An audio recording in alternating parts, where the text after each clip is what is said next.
everybody. Don't you know it's all about the flood? Yeah, it's 100 degrees. Actually, probably 90 degrees now. There's the wetback. Had another flood today.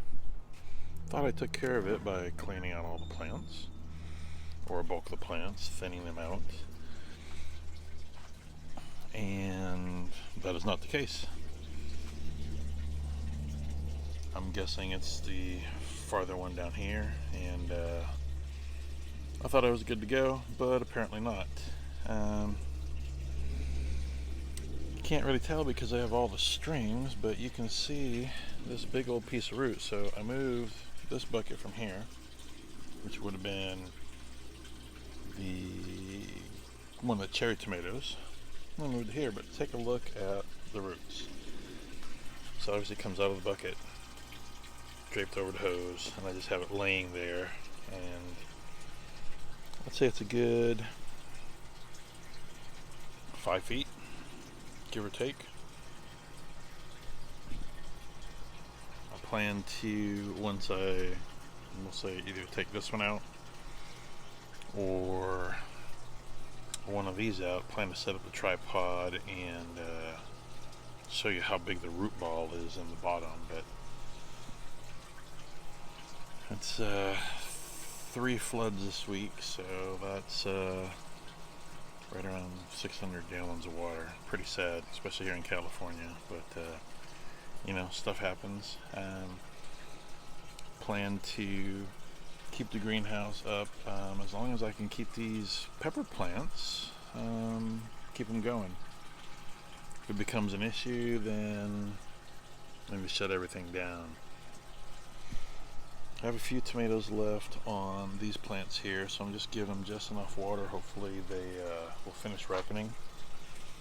You know, there's a pretty good sized tomato there, or two, a couple down there. Those are green as all day, but I don't think those will end up getting ripe by the time I have other issues in here. So we'll see. Just another piece to splice in for the video later this week. But yeah, a flooding there it shall be. Alright, quick little snippet. Apologize for the extra noise. I don't have the rest of the camera rig on, so it's just straight phone. Harvested onions. Looks like most of the onions that were from those onion slips were red onions. They were all really good. There's a few onions that were on the smooshy side. There's a couple in there. And pretty much none of the onions in the cloth buckets. They didn't grow very big, and as I've let them dry, they're pretty mushy, so none of them were really usable. So there's a whole boatload of yellow onions. There's a couple red ones and a couple white ones. The yellow ones really didn't do good. And then same with a couple of the yellow onions there. I probably should have picked these a week ago, but it is what it is. So got these little baskets from the Dollar Tree. Figure I need to cut these stems off and then give them a good shake or two, and then stack them in the kitchen. Garage is too hot here in California, so they would just rot. So you know, they'll be inside with you know, 70, 75 degrees inside. So anyways, so 2 baskets of red, a basket of white, and a couple smaller, well, some yellow, and then some smaller red and white onions. So other than that, they did really well. I think next year I will add a 3rd tote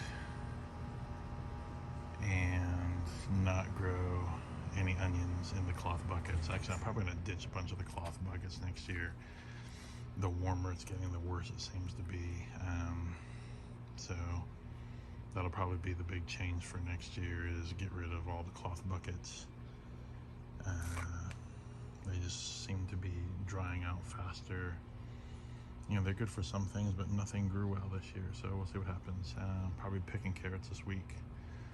They've been there a long time, and then he's just starting to kill them off. I think they're actually too small because they started off pretty runty, or they started off slow because of the weather, and I think they're just all really runty, but you know, we'll see. Oh, I forgot, there's some onions in there. Not the green ones, but the ones behind it, so I need to pick those real quick. And that's pretty much it for this. This is basically onion harvest.